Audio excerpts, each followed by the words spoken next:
केशवा महानंदा महानुभवा सदा शिवा सहज रूपा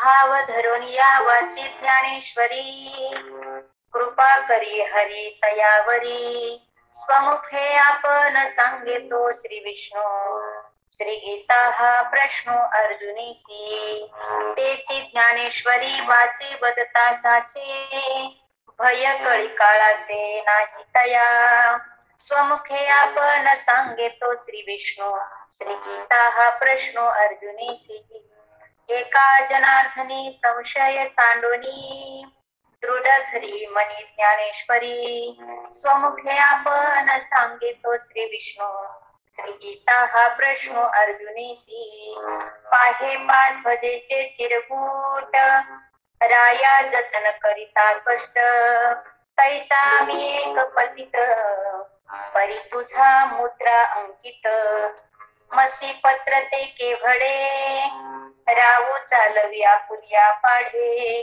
तैसा मी एक पतित परी तुझा मुद्रा अंकित बाप रखमा देवी वरुदा सांभाळावे आपुल्या ब्रिदा तैसा मी एक पतित परी तुझा मुद्रा अंकित ओम नमो ज्ञानेश्वरा करुणा करा दयाळा तुमचा अनुग्रह लाभलो पावन झालो चराचरी मी कळा कुसरी काहीच नेने बोलतो वचने अति भाविका तुमचा अनुग्रह लाभलो पावन झालो चराचरी एका जनार्दनी तुमचा दास त्याची आस पुरवावी तुमचा अनुग्रह लाभलो पावन झालो चराचरी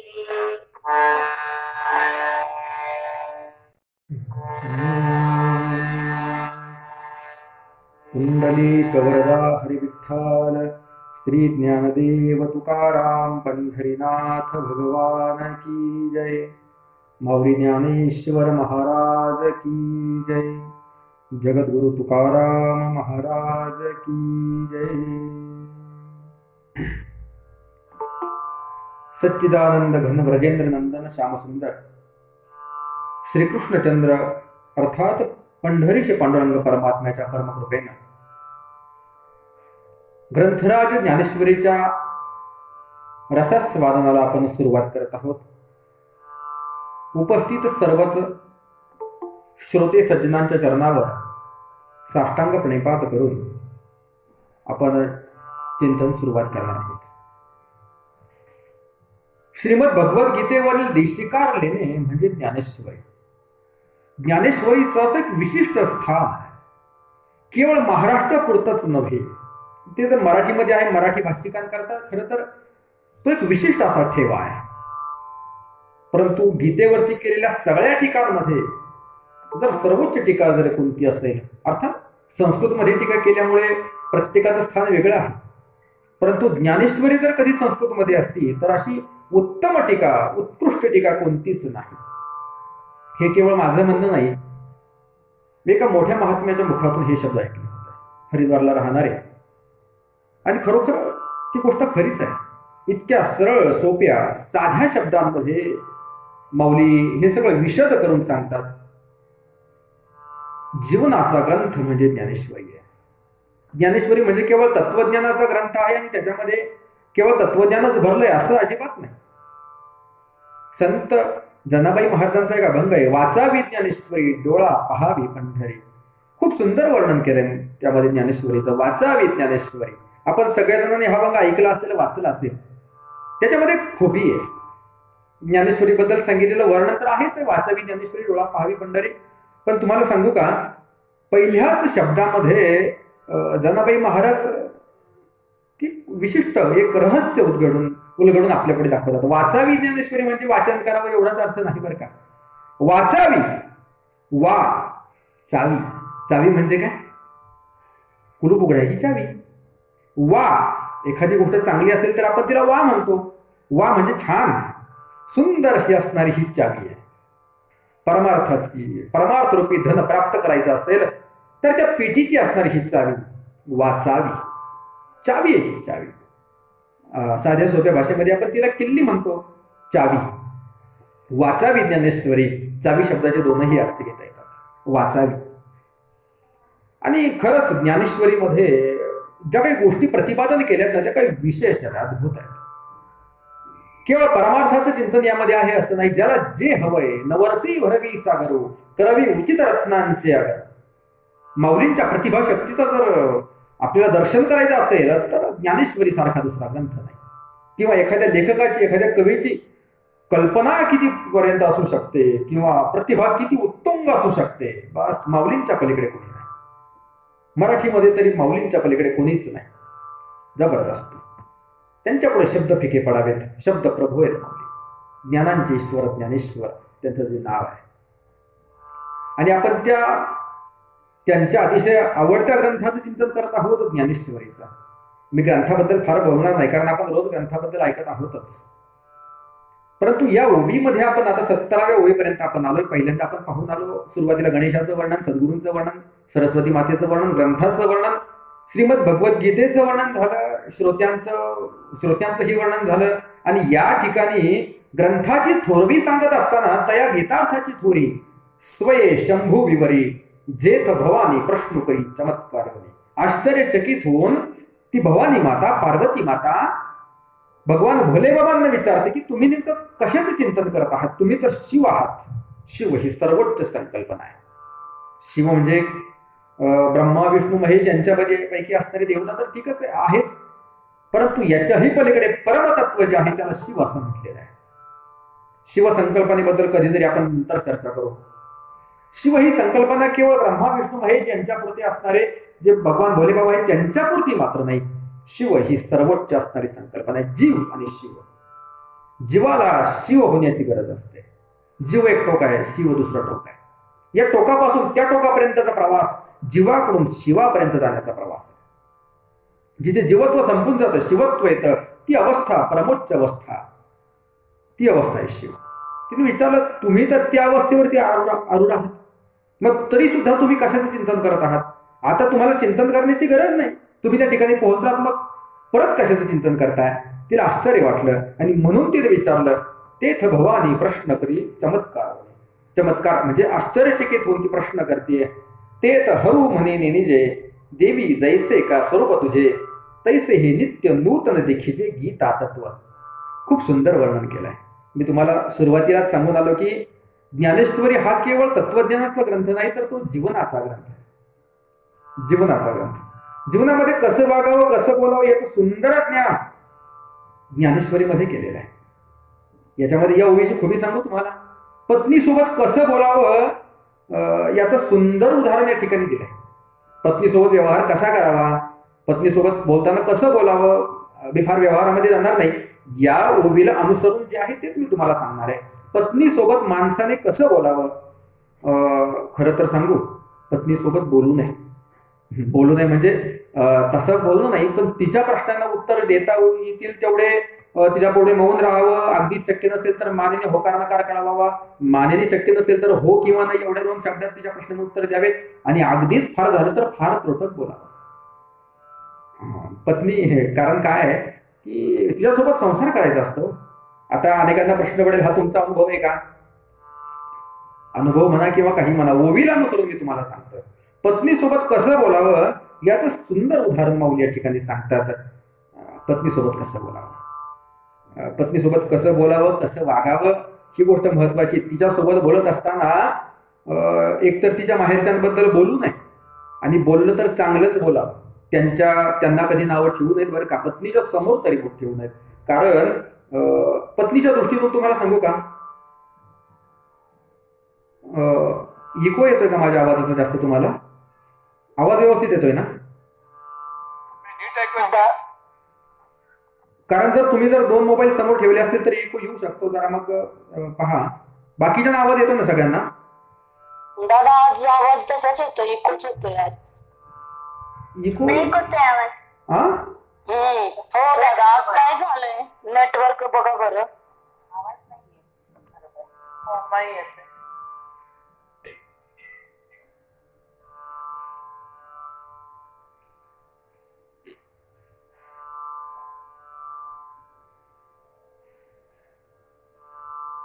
केले फोन परत येतील. आता येतोय का आवाज?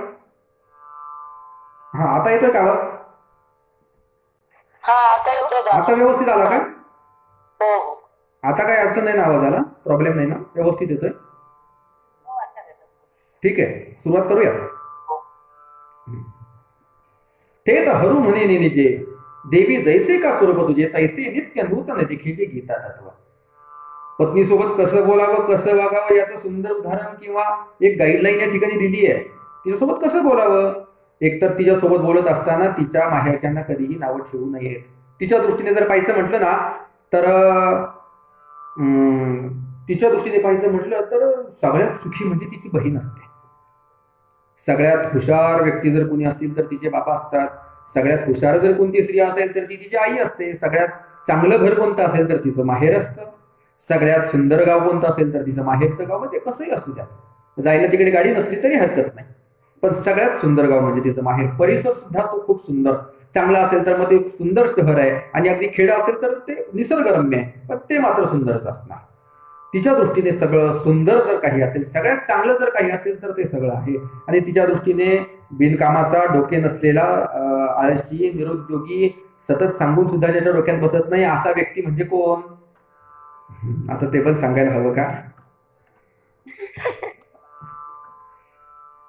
तिच्या दृष्टीने तिला माहेरी जाण्यापासून अडवू नये बरं का. मी सती मातेबद्दलच सांगतोय. चतुर्थ स्कंदामध्ये श्रीमद भागवतामध्ये ती कथा येते.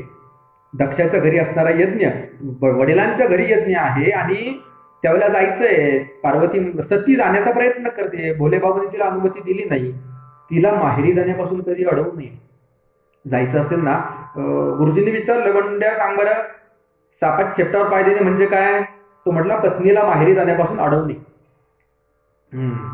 सापाच्या शेपटावर पाय दिला की फणा काढला समजायचा, तिला जाऊ द्यावं. मी तुम्हाला सगळे पुराणातली उदाहरणं सांगतो बरं का, आजच्या काळातलं काही सांगत नाही. आणि पत्नीला तिच्याशी वाद घालू नये. मी सांगितलं ना पत्नीशी कसं बोलावं, माऊली सांगतात तिच्याशी वाद घालू नये. तिची जी निवड असेल ना तिला नावं ठेवूच नाहीत. तिने जे काही केलं असेल ते चांगलंच आहे असं म्हणायचं. का? कारण तिची पहिली निवड आपण असतो. तिची निवड चुकली असं म्हटलं की आपण आपल्यावरती खापर फोडतो ना, मग आपण आपल्याला दोष कसा देणार? नाही, तुझी निवड खरंच खूप छान आहे. तिच्या सोबत बोलत असताना इतर कोणाची स्तुती करू नये. विशेषत्वाने कोणत्या स्त्रीची स्तुती पत्नीच्या सोबत समोर करू नये. जरी केली तर तुलना करावी, तिच्या सोबत करावी आणि पत्नीला त्याच्यामध्ये श्रेष्ठच दाखवावं. लक्षात येत आहे तुमच्या? हा, नाहीतर मग वाद होण्याची शक्यता आहे. इथे सुद्धा भोलेबाबा जे बोलतात ना सती मातेसोबत, तर ती गंमत आहे. तिने विचारलं तुम्ही काय करत आहात? आता त्यांना सगळं सांगता आलं असतं, मी गीता तत्वाचं चिंतन करतोय, बस काम संपलं असतं. ती कदाचित रागवली असती, म्हणजे मी तुमच्या सोबत आहे आणि तुम्हाला हे सगळं झाल्यानंतर सुद्धा तेच सुचतंय का? अजून झालं ना, आता तुम्ही त्या तत्वाला पोहोचलं, द्या की ठेवून. बघ आता असं म्हणाली पण असती की भवानी माता म्हणू शकली असती, परंतु भोलेबाबांनी मात्र तिथे चतुराईने उत्तर दिलं. त्यांनी सांगितलं, खरं सांगू, मी जे चिंतन करतोय ना ते चिंतन म्हणजे गीता तत्वाचं आहे, पण ते कसं आहे, मग ते कसं आहे त्याचं वर्णन करताना नित्य नूतन आहे देखील, जे ते नित्य नूतन असणारं तत्व आहे.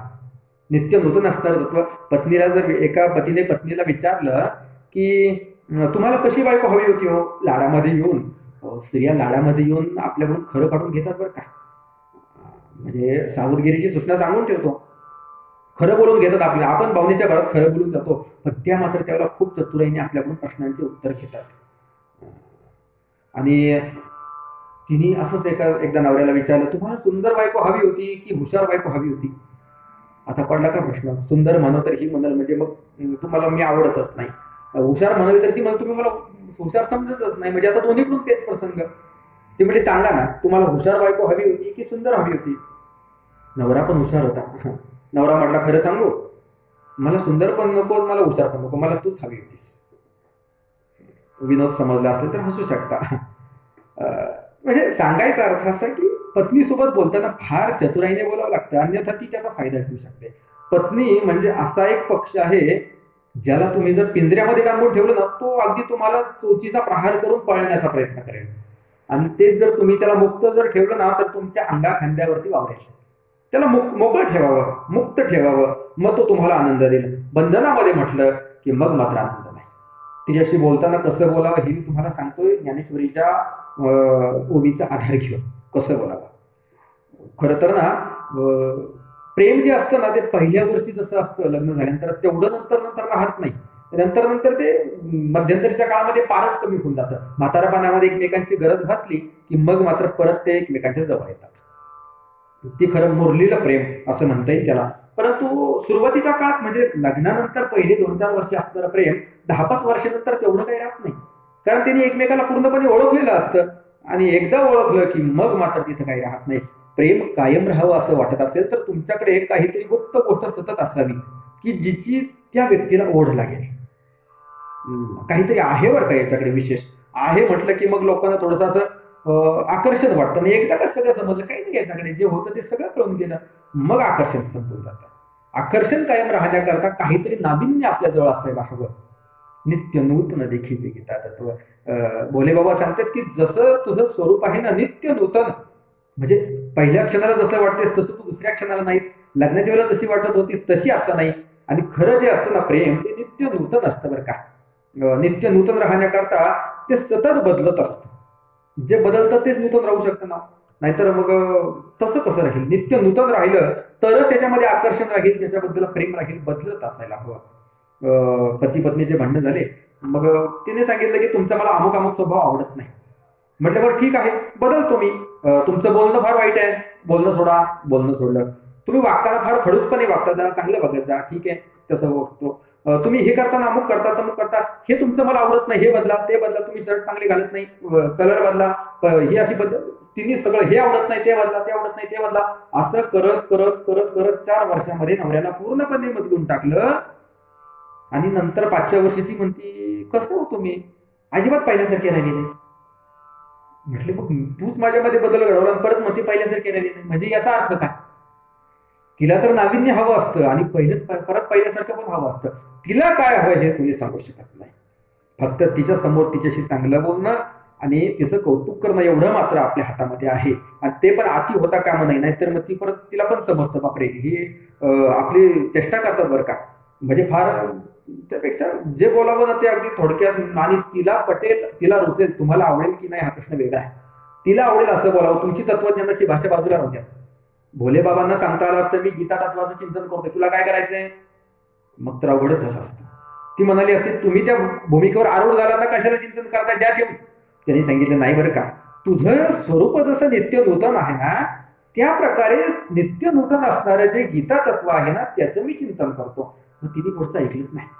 गीता तत्व चिंतन करतो वगैरे ठीक आहे, तुझं स्वरूप जसं नित्य नूतन आहे ती त्याच्यामध्येच हरवली. त्याच्यामध्ये मी जगदंबेला नावं ठेवतोय असं नाही बरं का, पती पत्नीची भूमिका सांगतोय. ती त्याच्यामध्येच मग पहिल्या याच्यामध्येच ती एवढी मशगूल झाली की दुसरा शब्द तिच्या कानावर पडला पण तिने त्याच्यावरती तेवढा विचार केला नाही. म्हणजे माझ्यासारखं काहीतरी सुंदर आहे मग त्याचं चिंतन करतायत ना, करू देत, हरकत नाही. भोलेबाबांसारखा भोळा देव नाही आणि चतुर पण नाही.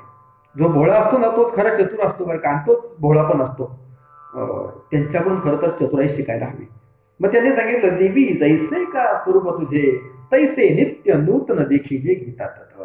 ते तुझ्या स्वरूपासारखं नित्य नूतन आहे, त्याला कधीच मालिन्य येत नाही. आज हजारो वर्ष झाले. मला सांगा, आपण जो पेपर वाचतो सकाळी येणारा पेपर, त्या पेपरची जर किंमत पाहायला गेले तर 4-5 रुपये किंमत आहे.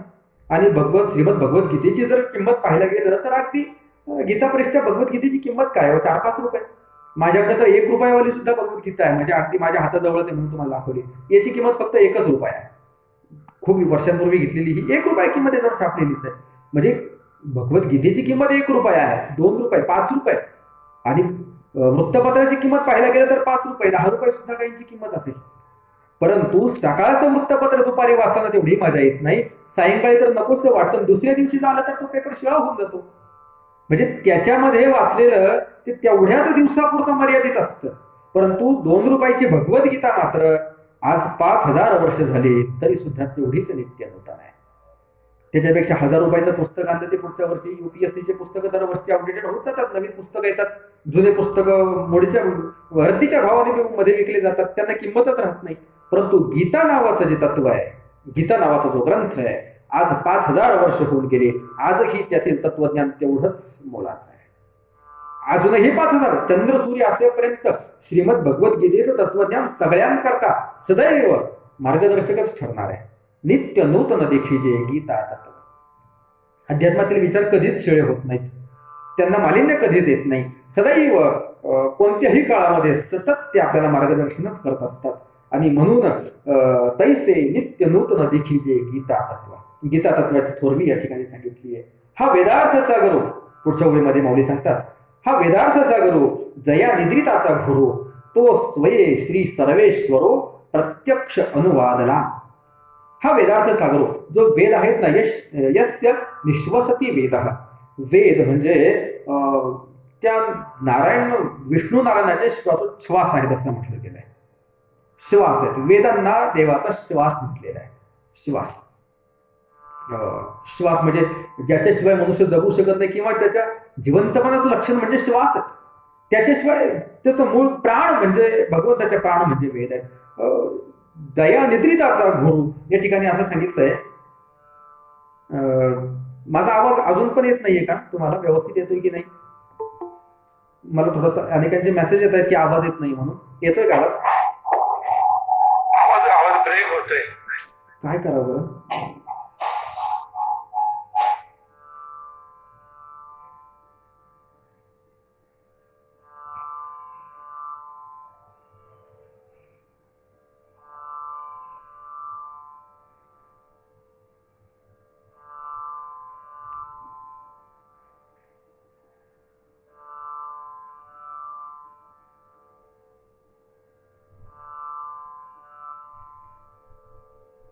आता येतोय का आवाज? व्यवस्थित येतोय का आता? दादा तो बहुतेक दुसऱ्या फोनचा आवाज बंद करावा लागेल, ऑडिओ ऑफ करावा लागेल त्याचा बहुतेक. कोणता? मग होईल असं वाटतं. आता येतोय का? व्यवस्थित येतोय ना आता आवाज? हा, आता कुठे ब्रेक होत नाहीये ना, किंवा इको वगैरे आल्यासारखं वाटत नाहीये ना? आता ठीक आहे. हा, ते तानपुऱ्याचा आवाज जरा थोडासा पडला होता मध्यंतरी, म्हणून कदाचित झाला असेल. पण ठीक आहे, आता येतोय ना आवाज?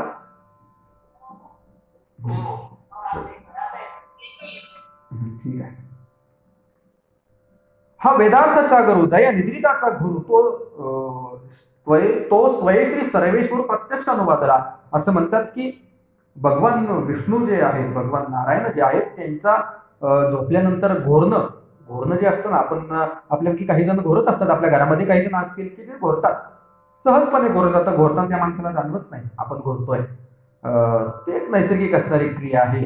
तशी त्या श्री सर्वेश्वराची, जो सर्वांचा असणारा ईश्वर आहे, त्या विश्वव्यापक भगवंताची घोरण्यातील क्रियेतून वेदांचा जन्म झाला असं म्हणतात.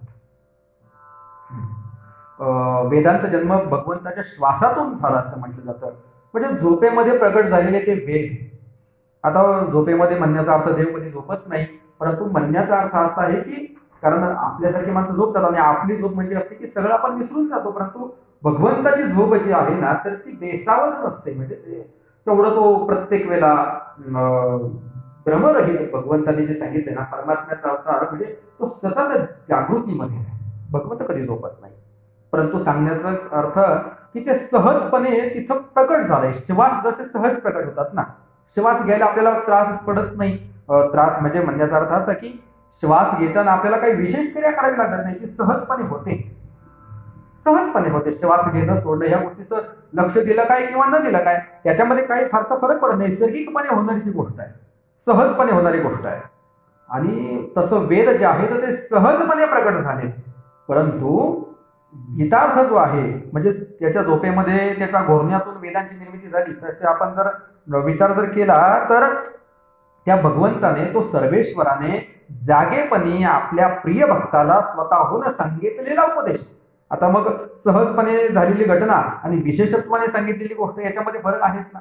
सहजपणे गोष्ट घडते, तिच्यामध्ये तेवढं विशेष नसतं. परंतु ज्या वेळेस आपण एखाद्याला एखादी गोष्ट आवर्जून सांगतो, विशेषत्वाने सांगतो, त्याच्यामध्ये काहीतरी विशेषता निश्चितपणे असते. तसं श्रीमद भगवद्गीतेमध्ये ते वर्णन आहे, विशेषज्ञ आहे.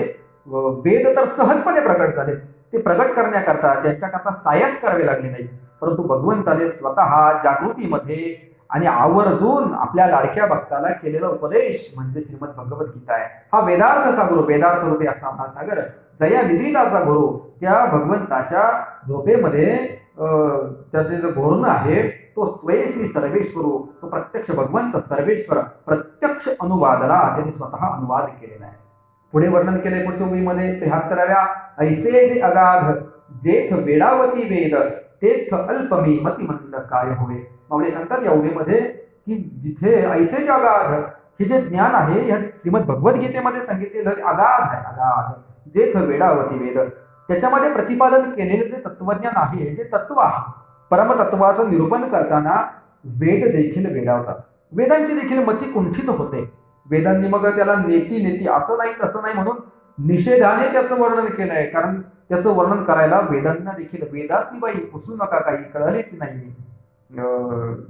तसं जर हे केलं वेदांना सुद्धा त्या परमात्मा स्वरूपाचं वर्णन करता आलेलं नाही, त्या तत्वाचं वर्णन करता आलं नाही. ऐसे जगात जेथ वेडावती वेद, श्रीमद भगवद्गीतेमध्ये सांगितलेलं जे तत्वज्ञान आहे, परब्रह्माचं स्वरूप सांगितलंय, तिथं वेद सुद्धा वेडावतात. तेथ अल्पमी मतिमंद, तिथं मी अल्प आहे आणि मतिमंद आहे. माझ्या दृष्टीने विचार केला तर वेदांची जिथे बुद्धी कुंठित होते तिथे माझ्यासाठी मी काय करावं. ते तर अल्पमी मतिमंद काय होय, मी काय सांगावं, माझ्याकडून काय होणार, प्रश्नार्थक त्यांनी विचारलं. काय होय, काय करावं, काय होईल, माझ्याकडून काही होणं शक्य नाही. आणि मग हे अपार कैसे कवळावे, महातेज कवने धवळावे, गगनमुठी सुवावे मशगे. हे अपार आहे, अपार असणारं हे तत्व ते कैसेने कवळावे, त्याला मी कसं आकलन करू शकतो. महातेज कवने धवळावे, जे महातेज आहे त्याला अजून प्रकाशित कसं करता येईल, त्याला प्रकाशित करायला मी असमर्थ आहे. गगनमुठी सुवावे मशके केवी, मशक म्हणजे चिलट, छोटासा प्राणी असं किडा असतो चिलट, सगळ्यांनी पाहिलंय. त्या चिलटाने त्या गगनाला मुठीमध्ये कसं सांभाळावं. गगन अवकाश आपण पाहून आलो, सगळ्यात मोठी जर व्यापक संकल्पना म्हणजे आकाश आहे, अवकाश आहे. त्याला अवकाशाला खोळ घालणं शक्य नाही किंवा त्याला मुठीमध्ये बांधणं तर कधी शक्य व्हायचं. मूठ जर पाहिलं गेलं तर माणसाच्या शरीराचा किती छोटा भाग आहे. मग त्या मशकाने, त्या चिलटाने त्या आकाशाला मुठीमध्ये कसा वळावं, शक्य होणार नाही. गगनमुठी सुवावे मशके केवी, ते शक्य होणं शक्य नाही. परी येत असे एक आधार, हे सगळं सांगितलंय ते मला शक्य नाही, जे वेदाला शक्य झालं नाही ते माझ्याच्याने काय शक्य होणार आहे, हे सगळं त्यांनी सांगितलंय. आणि तरी सुद्धा माऊली सांगतात बरं का, तरी सुद्धा काय, परी येत असे एक आधार, परंतु इथं मात्र एक मला आधार आहे. काय, तेनेची बोले मी सधरू, त्यामुळेच मी हे धीर धरून बोलतोय.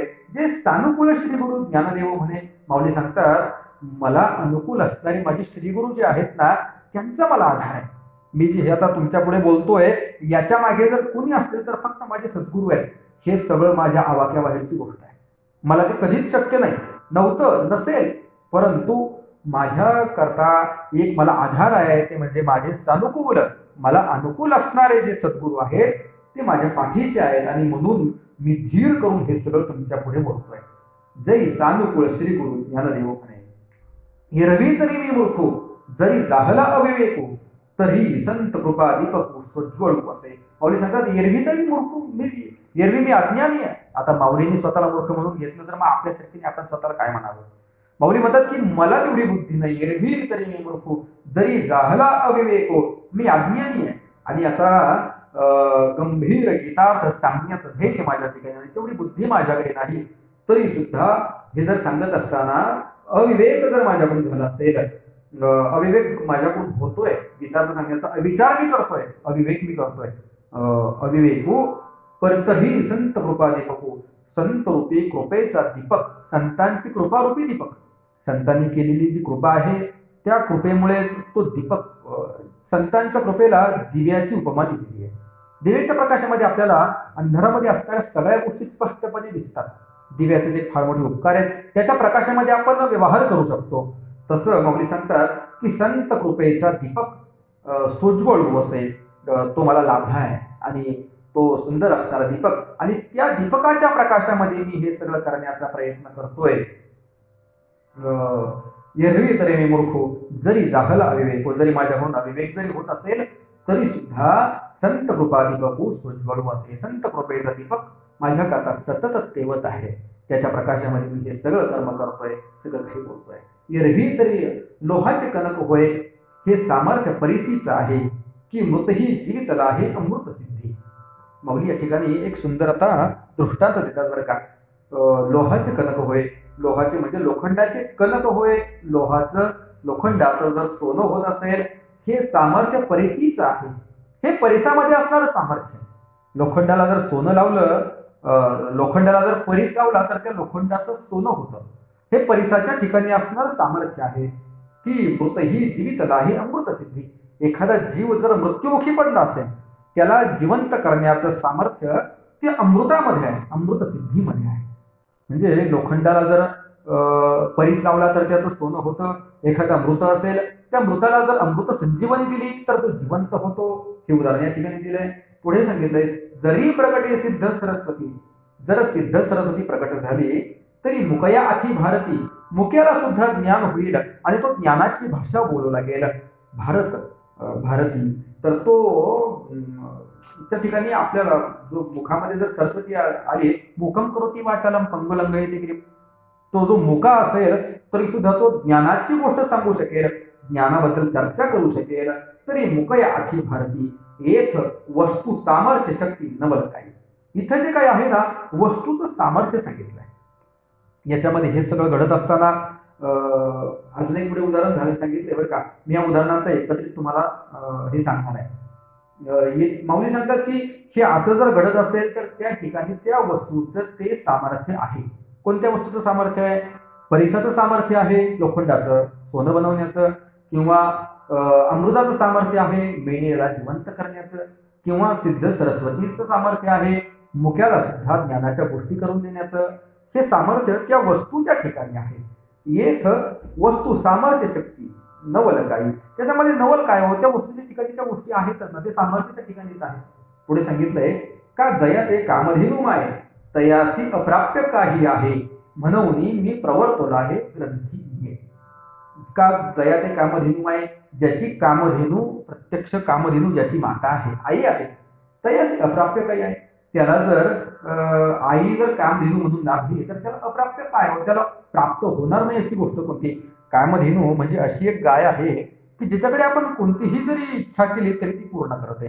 कामधेनू ऐसी माय, तशी जर त्याची माय असेल, आई असेल, म्हणून मी प्रवर्तला आहे ग्रंथी ये. आणि म्हणून ह्या सगळ्या उदाहरणांचा आधार घेऊन माऊली सांगतात की मी या ठिकाणी हे विवेचन करण्याकरता प्रगट झालोय, माझ्याकडून ते सगळं वदवून घेणार आहे. 4 उदाहरणं या ठिकाणी दिले. आणि तुम्हाला आपण रोजच ही चर्चा करत असतो, माऊली ज्यावेळेस उदाहरणं देतात ना, ते एकाच एक उदाहरणं देतात. पहिल्यामध्ये काही त्रुटी राहिली असेल ती दुसऱ्यामध्ये पूर्ण करतात, दुसऱ्यातली त्रुटी तिसऱ्यामध्ये, तिसऱ्यातली चौथ्यामध्ये.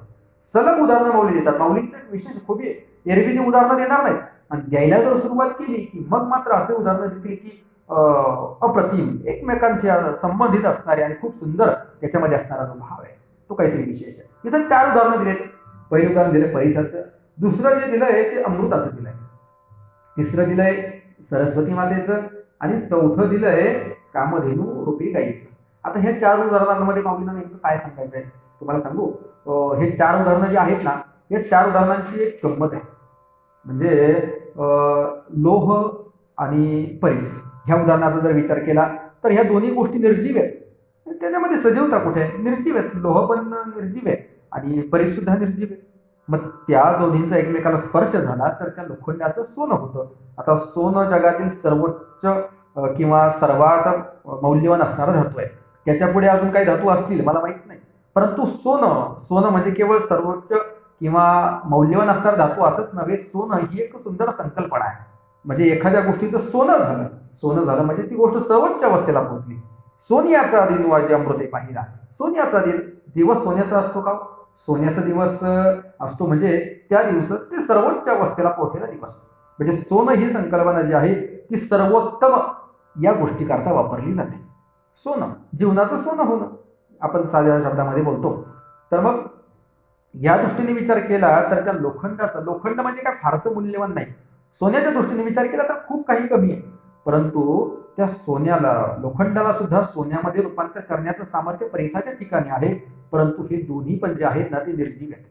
लोखंड काय किंवा परिस काय अगदी जवळजवळ ठेवले, जोपर्यंत स्पर्श होत नाही तोपर्यंत लोखंडाचं सोनं होऊ शकत नाही. मग त्या लोखंडाला पण वाटलं पाहिजे की ह्या परिस यांना स्पर्श करतो, माझं लोखंडत्व निघून जाईल.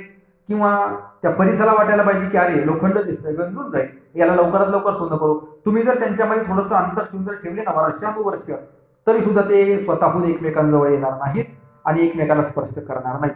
कुणीतरी त्यांना एकत्र आणावं लागतं, स्पर्श करावा लागतो आणि त्याच्यानंतरच मग ते लोखंडाचं सोन्यामध्ये रूपांतर होईल. त्या लोखंडाला तेव्हा स्वतःहून बुद्धी आहे का त्याच्याजवळ जाण्याची, किंवा परिसराच्या ठिकाणी तरी बुद्धी आहे का? नाही. सामर्थ्य शक्ती आहे, पण त्याच्या ठिकाणी ते त्यांच्याकडे ती चैतन्य नाही एकमेकांजवळ येण्याचं, स्वतःच्या ठिकाणी नाही. पुढे दुसरं उदाहरण दिलंय, मग त्यांना थोडंसं हे उदाहरण कमी वाटलं. चैतन्य असायला हवं. मग दुसरं उदाहरण त्यांनी दिलं अमृताचं. एखादा व्यक्ती मृत आहे, मृत झालाय, जिवंत होता, मृत झालाय म्हणजे पूर्वी जिवंतच होता, मग आता मेला. मग मेल्यानंतर त्याला परत जिवंत करण्याकरता अमृत आहे, परत जिवंत करण्याकरता. मग त्याच्या ठिकाणी चैतन्य पूर्वी होतं, पण ते दूर गेलं. मग आता परत चैतन्य आणण्याकरता, त्याचे प्राण परत आणण्याकरता ते अमृत त्याला द्यावं लागतं. अमृत दिल्यानंतर मग तो जिवंत होईल, इथपर्यंत ठीक आहे. परंतु मग इथं सुद्धा एक गोष्ट होते बरं का. कोणती? की पहिलं तर उदाहरणात थोडंसं निर्जीव असल्यामुळे ते जवळ असले तरी त्याच्यामध्ये जोपर्यंत स्पर्श घडून आणत नाही तोपर्यंत होऊ शकत नाही, त्याच्यामुळे तिथं थोडीशी मर्यादा आली. माऊलीने परिसराचं उदाहरण खूप ठिकाणी दिलंय. आता ही उदाहरणं पुढे येतील, अजून त्याबद्दल विवेचन करेल. पहिलं उदाहरण तिथे संपलं. दुसऱ्या उदाहरणामध्ये सांगितलंय की मेलेल्याला जिवंत करण्याचं सामर्थ्य अमृताच्या ठिकाणी आहे. परंतु जर कदाचित असं झालं, अमृत दिलं गेलं आणि ते जर चुकीच्या माणसाला दिलं तर म्हणजे तो माणूस काही कामाचाच नाही, उलट दुष्ट आहे, खर आहे, लोकांना त्रास देणार आहे, आणि चुकून त्याला जर अमृत दिलं गेलं तो परत जिवंत होईल, परत तेच उद्योग करेल. मग काय करावं? म्हणजे मग त्याच्या ठिकाणी बुद्धी नाही. कसं वागावं? जीवदान मिळाल्यानंतर माणसाच्या जीवनामध्ये एकदा का त्याला जीवदान मिळालं ना, त्याने चांगलं वागावं असं अपेक्षित असतं. बाबा रे तुला उर्वरित आयुष्य बोनस म्हणून मिळालंय, तू त्याचा चांगला आनंद घे. काही जण तर ना कोरोनातून बरे झाले आणि त्यांनी माळा काढल्या. म्हटले करायचंच काय, तसं पण गेलोच होतो, म्हटले आता वाचून आलोय तर आता करायचं, आता फक्त धिंगाणा, बस आनंद घ्यायचा आहे. काय करावं? प्रत्येकाची दृष्टी वेगळी. मला सांगायचं काय, जीवदान मिळावं, मिळतंय, अमृत मिळतंय, पण ते जर चुकीच्या माणसाला मिळालं तर, त्याची बुद्धी जर जागेवर नसेल तर तो काय करेल जगाचं भलं? अहो तो स्वतःचं भलं करू शकत नाही. बुद्धी जर नसेल तर स्वतःचंही भलं करता येत नाही. जगाचं भलं करणं फार वेगळी गोष्ट आहे. म्हणजे ते उदाहरण सुद्धा कमी पडतं. अमृत जरी दिलं पण ते जर अयोग्य व्यक्तीला दिलं तर तो उन्माद पाहू शकतो, तो काहीतरी विचित्र कृत्य करू शकतो, त्याला बुद्धी जर नसेल तर. मग बुद्धी असण्याकरता काय करायला हवं? मग पुढचं तिसरं उदाहरण सांगितलं सिद्ध सरस्वतीचं. त्याची बुद्धी शाबूत असावी. मग बुद्धी शाबूत असण्याकरता त्यांनी काय सांगितले, जरी प्रगटे सिद्ध सरस्वती तरी मुखयाची भारती. तो जरी मुख असेल तरी तो चांगल्यापैकी बोलू शकतो. बोलू शकतो म्हणजे मूकम करोति वाचालम, आपण म्हणतो श्लोक भगवंताच्या वर्णन जे केलंय सामर्थ्याचं, मूकम करोति वाचालम. वाचालम म्हणजे काय? वाचालम म्हणजे वाचा नाही बरं का, वाचेने अलंकृत. आपण म्हणतो काय वाचासारखी बडबड चालवली, ते वाचाला पद वेगळं. वाचालम, वाचा अलंकृत होणे म्हणजे वाचालम. तरी काय, तरी मुखयाची भारती. माऊलींचे दृष्टिकोन जो आहे तो हाच आहे की मूकम करोति वाचालम. त्याच्या ठिकाणी वाचालम, त्याच्या वाणीला भूषण प्राप्त होतं, त्याच्या ठिकाणी ज्ञान प्रकट होतं. तो वाईट मनुष्य जिवंत करून फायदा नाही. म्हणजे ते उदाहरण तिथे संपलं. म्हणून तिसरं उदाहरण सांगितलं माऊलींनी की तो जरी जिवंत झाला तरी त्याच्या ठिकाणी ज्ञान प्राप्ती व्हावी, ज्ञानाची उत्पत्ती व्हावी, म्हणून सिद्ध सरस्वतीचं उदाहरण सांगितलं. तरी मुखयाची भारती हे उदाहरण तिथे सांगितलं. आणि मग याच्याही पुढे त्याला बुद्धी जरी चांगली झाली, पण काही गोष्टी अशा असतात ना की सगळं जरी चांगलं असलं पण त्याच्याकडे ती बुद्धी चांगली आहे, सगळ्या गोष्टी आहेत, परंपरा नाही किंवा त्याला मार्गदर्शक कुणी नाही, किंवा त्याच्या बऱ्याच जणांना असं होतं चांगलं काही करण्याची इच्छा असते पण सांगायला कुणीच नसतं. काय करावं आणि काय करू नये हे शेवटपर्यंत समजत नाही. जेव्हा समजतं तेव्हा वेळ निघून गेलेली असते, काही करता येत नाही. म्हणजे मार्गदर्शक कुणी मिळत नाही. एकतर ती परंपरा घरामध्ये असावी, कुणीतरी समजून सांगायला असावं लागतं, आणि सगळ्यात चांगलं जर कुणी असेल तर ते आपले सद्गुरू चांगले असावे लागतात. आणि सद्गुरू म्हणजे पहिले गुरु म्हणजे आपली आई असते. पहिले गुरु जे असतात ना ते आपली आई, आईला पहिले गुरु समजलेलं आहे. कलामच्या गुरूंचा समाधी दिन झाला, धनकवडीचे असणारे शंकर महाराज यांचा समाधी सोहळा काल पूर्ण म्हणजे काल त्या ठिकाणी पार पडला. गुरूंबद्दल बोलायचं जर म्हटलं तर एका शब्दात तुम्हाला सांगतो की आई म्हणजे पहिले गुरु म्हणजे आई असते, आणि शेवटची आई म्हणजे सद्गुरू असतात. शेवटची आई म्हणजे सद्गुरू आणि पहिली गुरु म्हणजे आई. एकदा का सद्गुरू भेटले ना मग परत जन्म मरत नाही. मग त्यांच्याच माध्यमातून आपण त्यांचे शिष्य म्हणून जन्माला येतो, शिष्य म्हणून आपला पुनर्जन्म होतो आणि तो जन्म शेवटचा असतो. शेवटची आई म्हणजे सद्गुरू असतात. शेवटची आई म्हणजे सद्गुरू. म्हणजे मग आपली आई चांगली असायला हवी, कारण पहिला गुरु तीच आहे. मग इथे तिसरं उदाहरण त्या करता त्यांनी दिलंय का जया ते कामधेनू माये. कामधेनू सारखी आई ज्याची असेल, आता कामधेनू जर विचार केला तर ती काही सामान्य आहे का? कामधेनू असेल, परीस असेल, किंवा मग माऊली अजून एक चिंतामणी, नाही माफ करा, परीस नाही, चिंतामणी, कल्पतरू आणि कामधेनू, हे 3 उदाहरणं माऊलीने अनेक ठिकाणी ज्ञानेश्वरीमध्ये अगदी पखरण केलेली आहे. हे 3 उदाहरणं, या 3 उदाहरणांचा एक विशेष तुम्हाला सांगतो. आता विषय आला म्हणून हे तीनही ज्या गोष्टी आहेत ना, एक तर चिंतामणी असेल, कल्पतरू असेल किंवा कामधेनू असेल, तिघांचं कार्य एकच, तुम्ही जी इच्छा कराल ते पूर्ण करण्याचं. पण तरी सुद्धा तिन्ही वेगवेगळे आहेत बरं का. मागे चिंतामणीचं उदाहरण येऊन गेलं, आपण पाहिलं चिंतामणी आली हाती का विजयवृत्ती मनोरथी, पाहिलं आपण उदाहरण पाहून आलो. चिंतामणी, कल्पतरू, आता पुढे कल्पतरूंचं उदाहरण येईल, इथे कामधेनूचं उदाहरण आलं. मग ह्यामध्ये बदल काय? मग एका ठिकाणी सरसकट कामधेनूच वापरायची किंवा एका ठिकाणी सगळ्यांनी चिंतामणीच वापरायचा, कल्पतरू का नाही वापरली? प्रत्येक ठिकाणी वेगवेगळे पण का बरं त्यांनी केलं असेल? तिघांचं कार्य जरी एक असलं, कार्यामध्ये जरी त्यांची एकता असेल म्हणजे साम्य असेल, तरी त्यांच्या स्वरूपामध्ये मात्र भेद आहे. कामधेनू वेगळी, कल्पतरू वेगळा आणि चिंतामणी वेगळा. चिंतामणी कसा हो? चिंतामणी निर्जीव आहे. मणी म्हटलं की तो निर्जीव, त्याच्यामध्ये काय प्राण वगैरे काही नाहीत ना. चिंतामणी निर्जीव झाला. त्याच्यापेक्षा थोडीशी पुढची अवस्था म्हणजे कल्पतरू आहे. कल्पतरू जर पाहिलं गेलं तर झाडं जिवंत असतात, सजीव असतात झाडं, त्यांच्या ठिकाणी सुद्धा प्राण असतो, अर्धे त्यांच्या ठिकाणी चैतन्य असतं. चिंतामणीच्या ठिकाणी चैतन्य नसतं, झाडांमध्ये चैतन्य असतं. आणि त्याच्याही पुढे जी कामधेनू आहे तिच्यामध्ये सगळं चैतन्य प्रगट झालेलं असतं. संपूर्णपणे चैतन्याचं प्रगटीकरण म्हणजे कामधेनू. मग या ठिकाणी तिने चिंतामणी नाही सांगितला. चिंतामणीचं उदाहरण सांगत असतं. कामधेनू जी चिंतामणी 4 अक्षर आहेत, जयाती चिंतामणी प्राप्त होय वगैरे त्यांना म्हणता आलं असतं. पण कामधेनू का सांगितलं? इथे चैतन्याचा संबंध येतो. ती जी कामधेनू आहे तिच्या ठिकाणी चैतन्य विलसत आहे, विकसित झालेलं आहे. आणि म्हणून माऊली सांगतात की ज्याची आई कामधेनू सारखी आहे. प्राप्य नाही सांगितलं बरं का, माय शब्द वापरला. प्राप्य झालं, ज्याला मिळाली ना कामधेनू त्यांना सुद्धा ते हे असतंच की प्राप्त होतच ना. जे काय आपण मनामध्ये इच्छा करू ती प्राप्त होतेच की, त्याच्यामध्ये काय विशेष आहे? ज्याला मिळाली त्याला सुद्धा तेच मिळणार आहे. पण इथे फक्त कामधेनू प्राप्त म्हणून सांगितली नाही, प्राप्त होणं वेगळं आणि कामधेनू माय म्हणून मिळणं वेगळं. माईपासून दूर जाता येत नाही. आईपासून दूर कसं जाणार हो? आईपासून दूर कधीच जाता येत नाही. आई म्हणजे ती आयुष्यभराकरता असते, आयुष्यभराकरता तिच्या पोटी आपला जन्म झालाय, तर ती आपल्यापासून दूर कशी? ती आपली माय म्हणजे मायच एकच. मग ज्याला ती आई म्हणून लाभली, कदाचित इतरांकरता आई रागवत असेल किंवा मारत असेल, ते आता कामधेनू जर आहे तर धेनू दुसऱ्यांना मारू पण शकते, परंतु स्वतःच्या वासराला मात्र कधी मारत नाही. जेवढं प्रेम तिच्या वासरावरती स्वतः करते तेवढं कोणीच कोणावर करत नाही. शेवटी आईचं बाळावरती असणारं प्रेम काय वेगळं सांगायला हवं का? आईचं प्रेम काय सांगावं? आणि सगळ्यांनी सांगितलंय, मी त्यामध्ये वेगळं काय सांगणार? मला सांगायचंय फक्त कामधेनू असून चालत नाही, तिचं प्रेमही असावं लागतं, प्रेम असावं लागतं. आणि जे प्रेम आहे ना ते आईचं प्रेम असावं लागतं. माय म्हटलंय, माईऐवजी दुसरं पण म्हणता आलं असतं किंवा बहीण पण म्हणता आलं असतं. आता जरा वेगळं वाटेल तुम्हाला, पण मग असं जर म्हटलं असतं तरी काय फरक पडला असता? खरं सांगू, आईचं जे प्रेम असतं ना ते आईचं प्रेम लेकुराचे हित जाणे माऊलीचे चित्त, ऐसी कळवळ्याची जाती करी लाभावी नव्हे. तुकोबाराय सांगतात, सगळ्यांचा पाठ असणारा अभंग आहे की लेकुराचे हित जाणे माऊलीचे चित्त. त्या बाळाला बालक काय हो? बालकच असतं. ते काही मागतं, मला अमुक पाहिजे तमुक पाहिजे, जे हवं मनाला वाटेल ते मागण्याचे बाळच ते. शेवटी त्याची बुद्धी बालच बुद्धी, तो काही मागू शकतो. परंतु आपल्या बालकाला तो मागतो काय आणि त्याला आवश्यक काय आहे, ह्या 2 गोष्टींमध्ये असणारा भेद जी जाते ती आई असते. बाळाला गोड खायला आवडतं, परंतु त्याला कडू औषध देणं गरजेचं आहे, कारण त्याला ताप आलाय. मग त्याला गोड आवडत असेल तरी गोड न देता, दूध आवडत असेल तरी तापामध्ये दूध न देता त्याला कडू औषध द्यायचं. आई त्याच्यावरच्या प्रेमापोटीच ते करू शकते. कामधेनू जर जवळ आली, कामधेनू जवळ आपल्याला जर प्राप्त झाली आणि आपण जर तिला काही मागितलं तर ती देईल आपल्याला. द्यायला काय, ती जी मागेल ती देण्याकरता समर्थ आहे.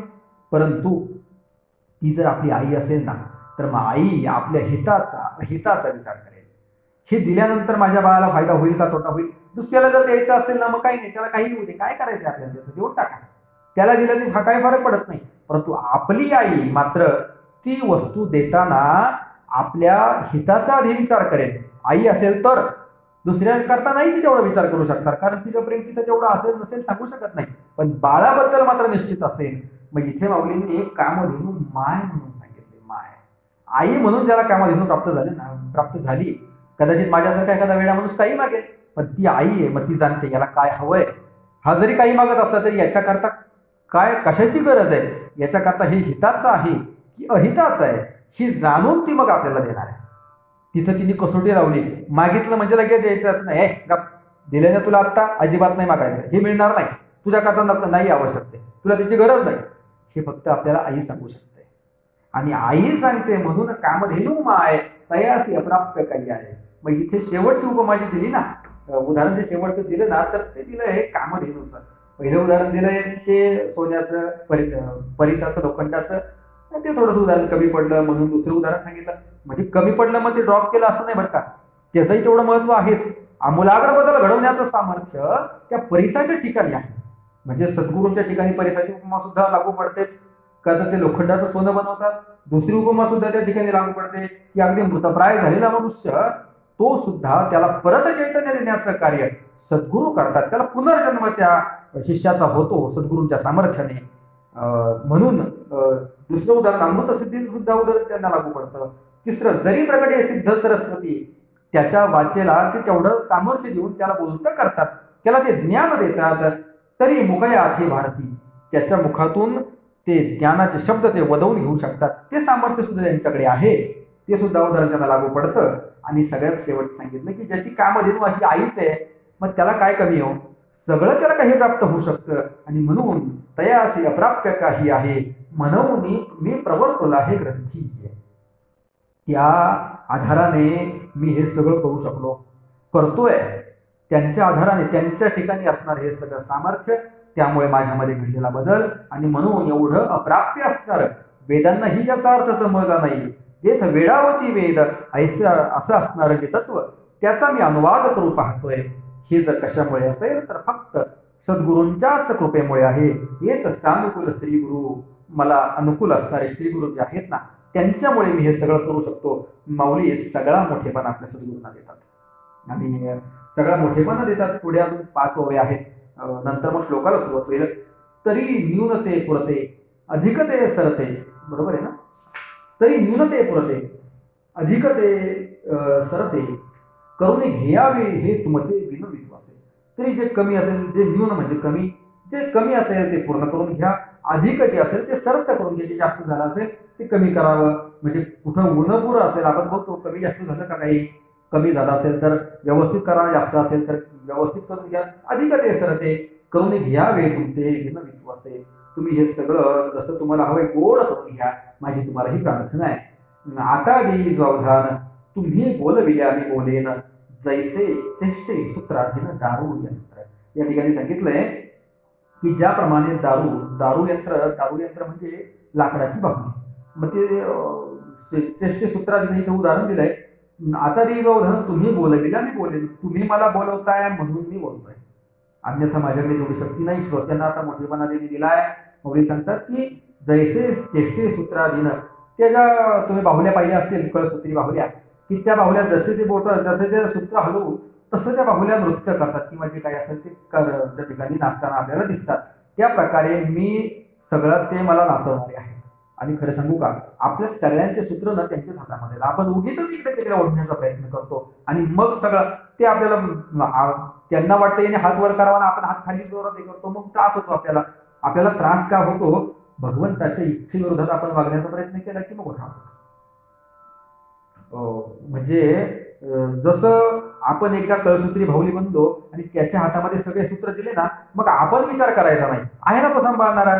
फक्त ही समर्पणाची वृत्ती मात्र फार मोठी आहे, ती यायला हवी. ती सहजपणे येत नाही, पण एकदा का ती आली मग माणसाला चिंता राहत नाही. मग काय चिंता करायची, अरे काय करायची तर आहे ना, तो त्याला वाटते ना असं बाबा होऊ दे, त्याला वाटतं ना मला त्रास व्हावा, बरं बाबा चल ठीक आहे, तुला जसं वाटेल तसं, माझं त्यामध्ये आहेच काय. तसं पण आपल्या जीवनाचे सगळे सूत्र त्याच्याच हातामध्ये. आपण फार काही स्वतःच्या हाताने अंगावर ओढून घेण्याचा प्रयत्न करू नये, त्याला सोडून द्यावं. खरं तर हे महत्वाचं. तैसे माऊली सांगतात की आता देवी अवधान तुम्ही बोलविले आणि बोलेन, तुम्ही मला बोलवताय आणि म्हणून मी निरूपण करतोय, तुम्ही त्याकडे लक्ष द्या.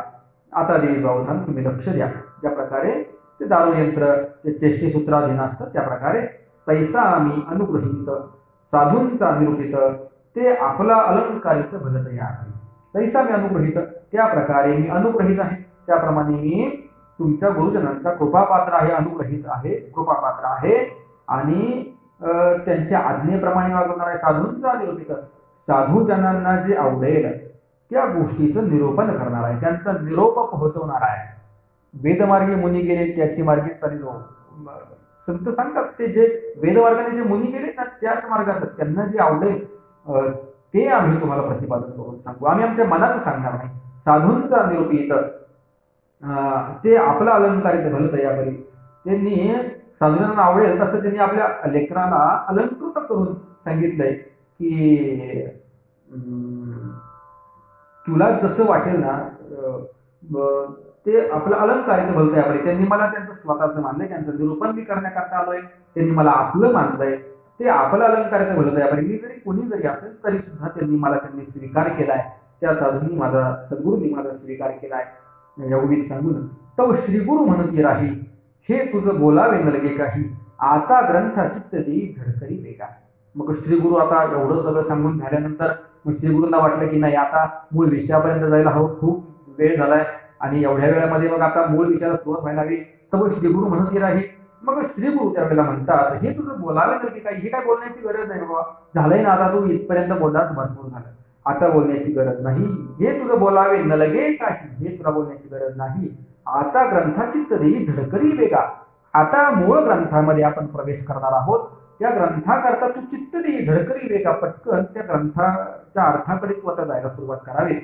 सद्गुरूंनी सांगितलं या बोला निवृत्तीदास, बोल पावनी परम उल्हास, म्हणे परिसा मनावकाश देऊन या.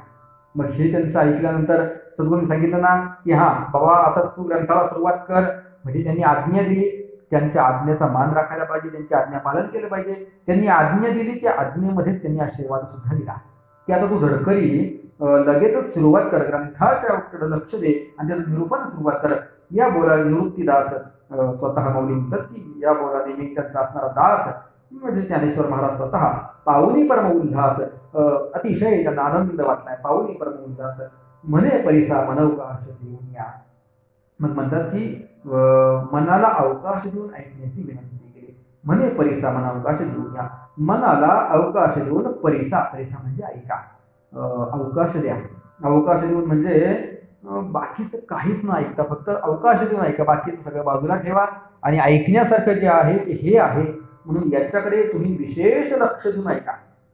बाकीच्या गोष्टीकडं ऐकण्याची गरज नाही किंवा जे काही असेल तुमच्या मनामध्ये ते क्षणभर बाजूला ठेवा. महत्वाचा विषय चालू आहे आणि म्हणून ह्या ग्रंथाकडे तुम्ही लक्ष द्या असं मौली या ठिकाणी सांगतात. म्हणे परिसा मन अवकाश देऊन या. केवळ आत्तापुरतच नव्हे तर संपूर्ण ग्रंथ ऐकत असताना मनाला अवकाश द्यायचा आहे. अवकाश द्यायचा म्हणजे लक्षपूर्वक ऐकायचंय. ऐकायचं म्हणजे ऐकणं वेगळं आणि ऐकणं वेगळं. आमचा मुलगा आमचं ऐकत नाही का म्हणजे बहिरा आहे का तो? बहिरा नाही हो, चांगलं ऐकू येतं त्याला. मग ऐकत नाही म्हणजे काय? ऐकतो पण कृतीमध्ये आणत नाही.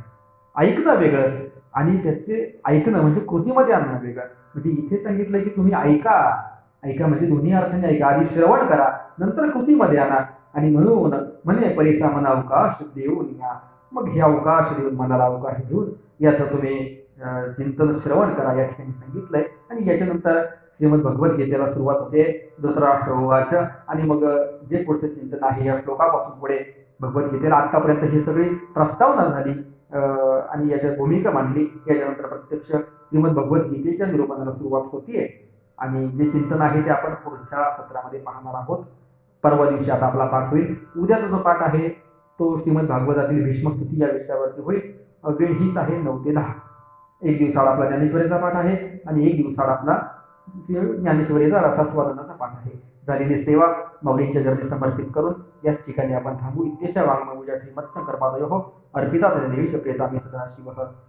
या ठिकाणी आपण थांबूयात. आता विश्वात्मके देवी येणे वाद्यज्ञे तोषावे तोषोनी मज द्यावे पसाय दान हे जे खळांची लंकडी सांडो तया सत्कर्मी रती वाढो होता परस्परे पडो मैत्रजीवांचे दुरितांचे तिमिर जाओ विश्वसधर्म सूर्य पाहो जो जे वांछल तो ते राहो प्राणिजात वर्षत सकळ मंगळी ईश्वर निष्ठांची मांदियाळी अनवर्त भूमंडळी भेट दया भूता चला कल्पतरूंचे आरव चेतना चिंतामणीचे गाव बोलते जे अर्णव पियुषांचे चंद्रमे लांछन मातंडले तापहीन ते सर्व ही सदा सज्जन सोयरे होतू किंबहुना सर्वसुखे पूर्ण हो नीती निरोखी भजिद्वादे गुरुखी अखंडित आणि ग्रंथो बजिवे विशेषी लोकीये दृष्टादृष्टविजय होवाविजी एथ मने श्री विश्वेश्वराओ हाव होईल दान बसाओ येणेवरी ज्ञानदेव सुख्या झाला येणेवरी ज्ञानदेव सुख्या झाला येणेवरी ज्ञानदेव सुख्या झाला हरि ओम शांती शांती शांती कुंडली हर विठ्ठल श्री ज्ञानदेव तुकाराम पंढरीनाथ